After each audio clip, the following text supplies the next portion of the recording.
చేయలేదు, మళ్ళీ ఎవరిని అడగాలి? ఇప్పుడు చూసుకుంటే మీ ఇంట్లో రాయి కూడా పడింది అన్నారు. రాళ్ళు పడ్డాయి, రాళ్ళు పడ్డది కదా. 60,000 ఖర్చు పెట్టుకుంటే 60 పైసలు రాలేదు నాది.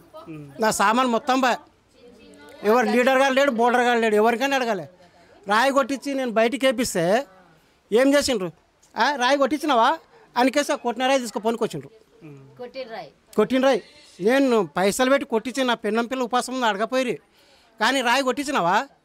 ఆ రాయి నాది, నేను కొట్టించానని కొనబోనికి వస్తున్నారు. అది కూడా గొడవ అయింది.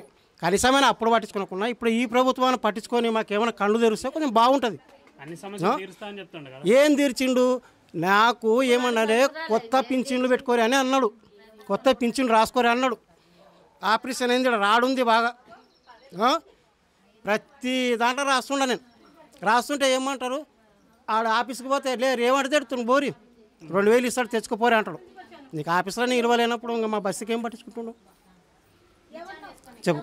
నీ కొత్త పింఛను రాసుకోను, రాపిస్తే ఆఫీస్కి పోతే ఎంఆర్ఓ ఆఫీస్కి పోతే ఏమంటాడు, ఎక్కడ తెస్తాం బాబాయ్ పింఛన్లు, ఉన్నోళ్ళకే పింఛన్లు ఇవ్వకొచ్చిండు, నీకెక్కడ తెస్తాడు పింఛన్ అంటాడు. ఆయనకు పోతే ఆ బాధ, ఇంటికొస్తే ఈ బాధ. మనిషికి ఆశ పెట్టి ఓట్లు వేయించుకుంటేవి, నువ్వు గడ్డ మీద ఆటకన్నాక గడ్డ మీద పడుతుంది. ఇప్పుడు ఉన్న పీదని పరిస్థితి ఏం కావాలి? గదే అయిపోయింది చూడు, ఏం గట్లయింది. ఏదైనా ఉన్నంత చెప్పని పోతే ఏం చేస్తాడు, ఆ నెత్తి మీద రాయి పెట్టి తెంగుతున్నాడు. ఓట్లప్పుడు ఏం చేస్తాడు, అందరు లీడర్లే ఇట్లకెళ్ళి ఓట్లు వస్తాయి చూడు, ఓట్లప్పుడు అందరు లీడర్లే. మళ్ళీ ఓట్లు అయిపోయినా అనుకో, నీ ఇంటికి నేను సంబంధం, నా ఇంటికి నీకు సంబంధం లేదు, నువ్వు సాగు బతుకు. ఇవ్వడానికి చెప్పు, యా ఎమ్మెల్యే అని చెప్పాలి. వాడు మా ఇంటికి గోపినాథ్ అంటాడు, వాడు గోపినాథ్ వాడు ముఖం చూసింది. వాడు వచ్చిన వాళ్ళకి కన్నపడ్డాడు అనుకో, ఆమె 10 మందిని మేలుకే చేస్తుంది. ఇక వాడైతే ఇంతవరకు ఎట్లా ఉండడో నేను నా తుప్పడనే తెలగా కేర్ చేయనప్పుడు ఏం చేస్తామన్నా, మనసు బాధ అన్నప్పుడు ఇగో కారం పొడి ఎక్కేసుకొని తింటే మన కడుపులో మడుతుంది. అదే కారం పొడి తక్కేసుకొని తిని కడుపు కూడా సేఫ్టీ ఉంటుంది. ఎవరు రానప్పుడు ఎవరిని పట్టుకొని ఏం చేస్తాను చెప్పు? ఇప్పుడు నా ఊర్లో అయినా కూడా అంతేనే మాట్లాడేది, ఈడైనా కూడా అంతేనే మాట్లాడేది. ఏం నేను అంతా సర్పంచ్ కోసం నిలబెట్టి ఏడిపించిన కొడుకున్నా నేను, కానీ కాకపోతే ఏంది పోని మనం అనుకోకూడదు అని అంటున్నాం. ఇప్పుడు 70 సంవత్సరాల వయసు నాది, పింఛన్ ఇవ్వలేదు తెలుసా? ఓడు పింఛన్ వచ్చినోడు ఎగురుతుంటే వాడిని ముంగట చూసి నేను ఏడుస్తుండా, నువ్వు ఇంకా 10 ఏళ్ళ పింఛన్ తెచ్చుకోలేదని. ప్రతి ప్రభుత్వంలో తిరుగుతున్నా నేను తెలుసా? ఇక నా పండు ఊడిపోయా.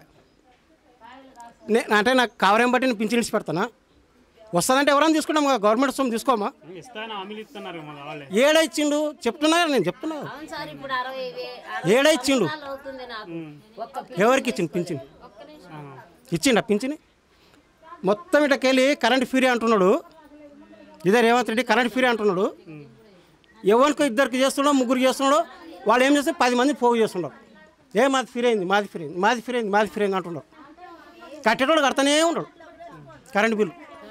అది మొన్న ఏం చేసిండు, నేను ఎవరిదో మీటర్ పాపం అది పోతే ఆ మీటర్ కొనపోయి నేను మీన ఫిట్ చేసుకున్నాను. అది నేను కిరాయింటి ఉన్నా, నేను కిరాయికున్నానే. ఎందుకు మీటర్ని పాడు చెప్పాలని వాని బిల్లు నేను కడుతుంటే వాడు ఏం చేస్తున్నాడు, ఈ నెలగిన కట్టకపోతే అంటే కట్ చేస్తా అంటున్నాడు. నేను కరెంట్ రూమ్ కిరాయి కట్టుకుంటున్నా, మళ్ళీ కరెంట్ బిల్లు కంటిన్యూ కడుతున్నాను. తెలియదా వానికి తలకాయ లేదా? మళ్ళీ నేను చేసే కూలి పని.